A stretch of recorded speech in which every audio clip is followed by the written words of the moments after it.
We are live.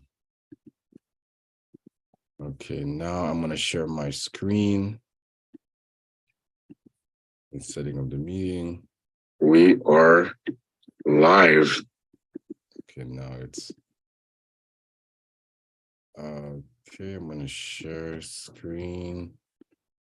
All right. Well, welcome to the Pins Down 2023. I'm excited for this world, and I'm excited for the two showrunners here. And really excited to start writing and collaborating and getting more and more creators into this wonderful world. Paulinette and Kaylee, feel free, whoever wants to start kind of talking about the world a little bit, and then either I or Cameron will have questions and based on the prompt as well. You know. Okay.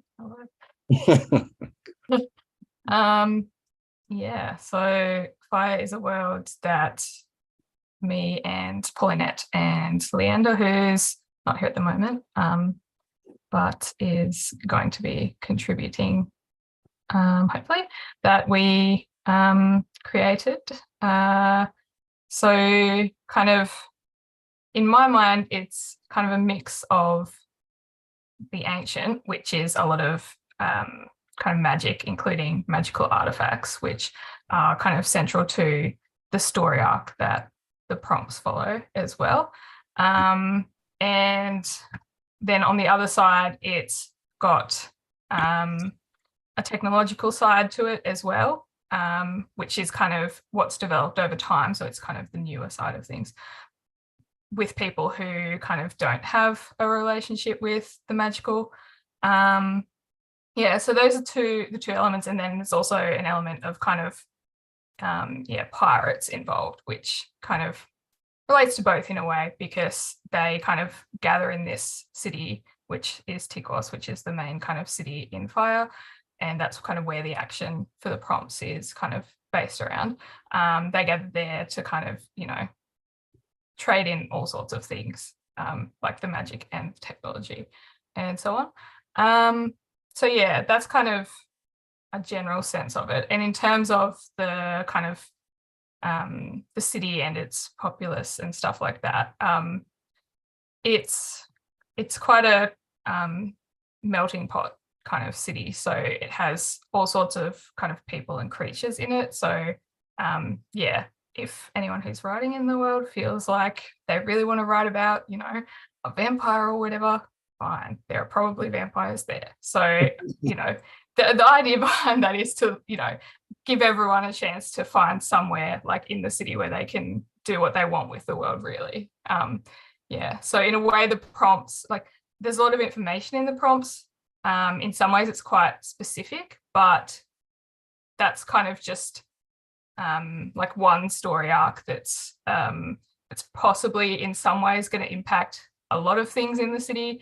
But yeah, people don't have to be like restricted by that kind of the, you know, the specifics of characters and actions and things like that. But you can take, you know, your part of it in whatever direction you want, kind of thing.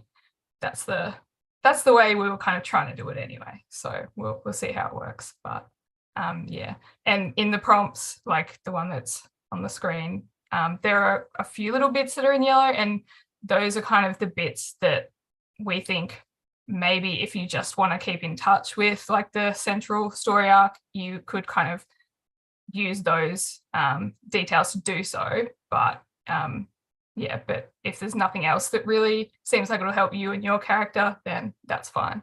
Just, yeah, take it in whatever direction you want, essentially. Yeah, Paulinette, do you have anything to? Well, the only thing we like to add is that we made magic like have a consciousness of its own, because usually in most fantasy stories, magic is treated like not a lonely living being. So here we decided to explore what will happen if magic has a conscience. What if magic wants to be free or not free? Yeah, so that's kind of key in the central story arc as well, because the artifacts are kind of, you know, they're magical objects, but through this, various forms of agency that they develop, they're kind of also the, you know, one side of the conflict as well. I won't say the villains because maybe they're not in the wrong, but they're one side of the kind of core conflict, I guess. Okay. I had a question. If I wanted to be, let's say, a magical artifact myself, can I like, because a vision that I just had was like, I'm on a ship and I'm in like, I'm a magical artifact. And let's say I'm a sword or something, and I'm I'm just kind of like detailing the story of me being in a treasure chest and being carried into this castle. And then like, how does the magical artifact sort of, do they talk? Do they have a mouth, or is it like telepathic? And I know, Paulinette, you shared a world building document around the history behind the artifacts. And I'm sorry I didn't look at that like intensely yet. But like, what would that look like if I were to kind of play around with a concept like this real quick? Well, the artifact might communicate with the person either through dreams or taking the appearance of a person, depending on the strength of the artifact. Okay. Yeah. So there's kind of, various kinds of agency or kind of communicative ability that they can have. So, I mean, I guess the sky's the limit. Your artifact can do what you want it to, kind of. Okay. So I have a question. Yeah. Can the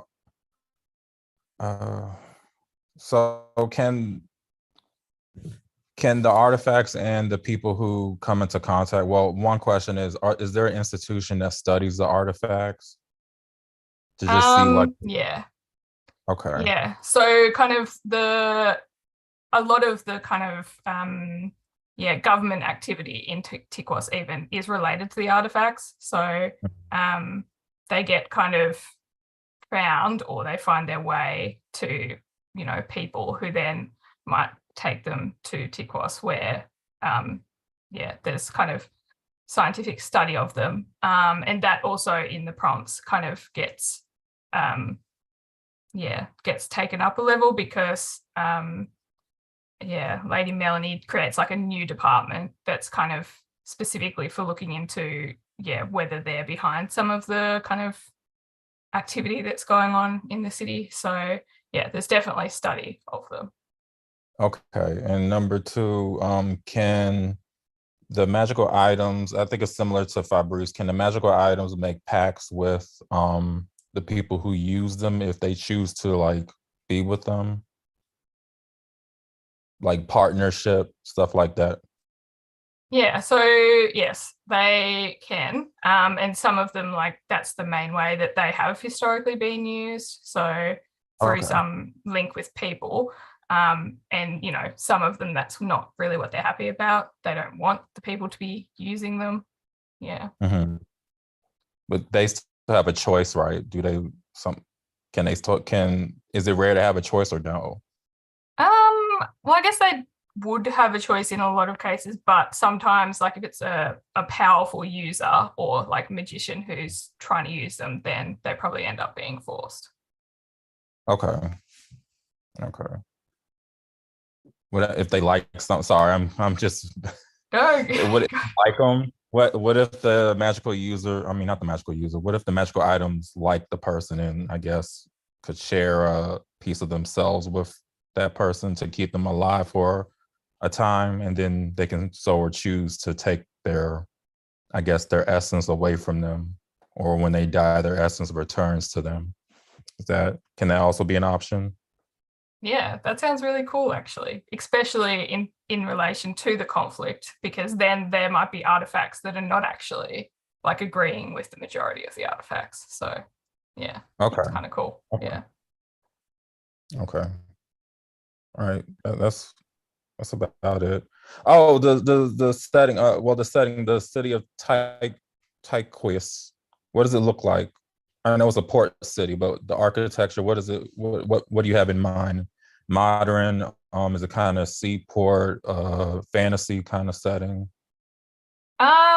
So there are slides that I think are linked to in that word Faia on the Okay. document, which that has like some AI generated images that we've just put together like as we go, which kind of gives an idea. So it's kind of, pretty techy in some parts because there's like parts with kind of big spires where that's kind of the techie part. And then it's kind of a bit, older in parts where, like where the pirates might hang out and stuff like that. So a bit of a mix.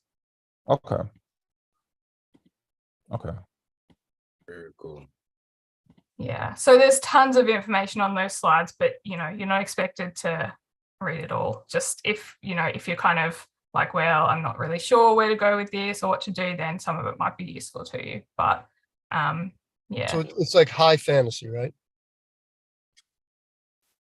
Well, kind of, but there is like a tech element to it as well. So there's really? kind of, yeah, because the magic is quite ancient. So that's kind of the underlying history and where it would have the very fantasy elements. But then people who can't use magic have developed technology as their way of, being. So it's kind of like a mesh of the kind of older and newer stuff. So you can you can choose whichever element of that you prefer or all of it to kind of focus on in your particular stories that you're writing. Would it be something like a Middle Earth in the modern age kind of? Is that what you had in mind in terms of magic versus technology, or? Yeah, that kind of describes it quite well. Though, yeah, on the magic side, there's also pirates. Yeah, so like. Okay, on the magic side, there's what? Pirates. So. Oh, pirates. Pirates. Yeah. Oh, okay. Pirates. Why not? All righty. Those pirates. So like I imagine, kind of Pirates of the Caribbean atmosphere, but like also with tech. But. Huh. Wow, that's quite a mashup. So kind of like steampunk in a way. Okay. Yeah, in a way. Okay, gotcha. Steampunk, but more focused on the sea. Okay. No, I like that. I see a large port city kind of filled. There's like cobblestones and there's like merchants and people, and it's like there's an ocean. It's kind of like I see a very middle-aged aesthetic, but at the same time, there's technology like and that's integrated in that sort of middle age sort of Game of Thrones. I don't know if you saw the episode when there was a Game of Thrones as final thought, because I know it's already 2:15. There it was like when the gods of many faces, when Arya was going to train and stuff. It's so I'll kind of see that sort of similar aesthetic. Okay. I don't know if that's right or not. That's kind of what I'm sensing. And then there's technology. Yeah, that sounds pretty right. And yeah, I mean, it can be guided by what people choose to do anyway, because hopefully we've left it quite, open for people to add their own elements with anything. Okay, so do we have a prompt? Are we starting out with like a storyline, or? Yeah, there is a prompt and there's a series of prompts. So it's on the slides. So it might be worth reading them in advance if you think that you'd like to link in with them at certain points, because I guess the action will eventually affect all of the city in one way or the other. But yeah, in some ways, I think I might have been saying this before you came in, Tim, like the actual specifics of that prompt and story arc are kind of quite specific to like a certain group of people. So they may not be the thing that kind of drives your story. So yeah, so you really, if you just want to link in a little bit of the prompts, then that's totally fine, because there's a little bit of yellow in the one that's on the document where those are kind of things that everyone might notice, but yeah, so it's quite okay, gotcha. I don't think we really mind if you take yourself off to a totally different part of the city and do your own little thing. Yeah, so I can dig that. All right. Cool. I'm gonna have to jump out for like 5 or 10 minutes so I can, because I'm like kind of on the road right now. So Nothing. can I, do Problem. you mind if I jump out and jump back in? Yeah, totally. Yeah, all Well, right. All right. let's start writing soon. So I don't know if Pauline or Kaylee want to put 45 minutes on the clock. And then when the 45 minutes is done, just say pins down. Yep. And then we'll end the session. But I'm excited Okay. about the story percolating in my brain already. All right, Good. cool. And yeah, Cool. if anyone does have any other questions, just put them in the chat and I'll try and monitor it. Got So, Got it. All right, I'll jump out. I'll jump back in a few. Okay. all Bye-bye. right. See ya, Tim. All right. Do we have the clock on? I don't know if we put 45 minutes. Well, I've taken note of the time. Yeah, that's about as far tech as it gets over here. All right, I'll put something in mine as well too. Okay, perfect. All right. All right. Let us begin. Yeah.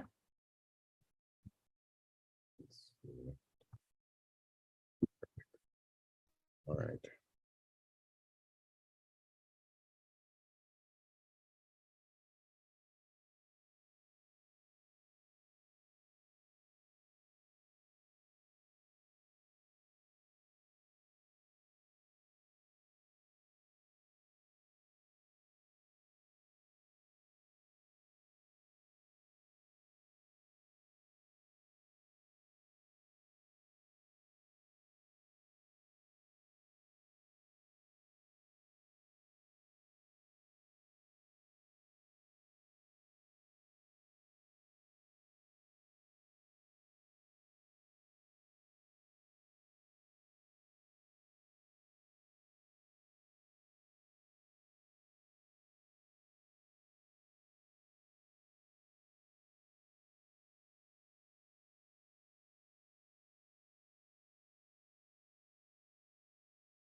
think it's probably about time, isn't it? Hands down, time.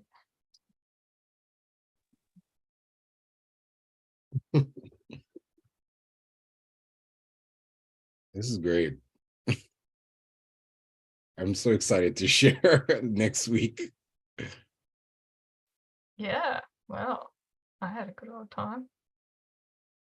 Yeah. And then again, this is flash fiction, so it does, whether it's 10 words or 1,000 words, it's okay. So no pressure. I see Paulinette, you're making yours. No pressure at all. How was this for everyone? And then we can break out.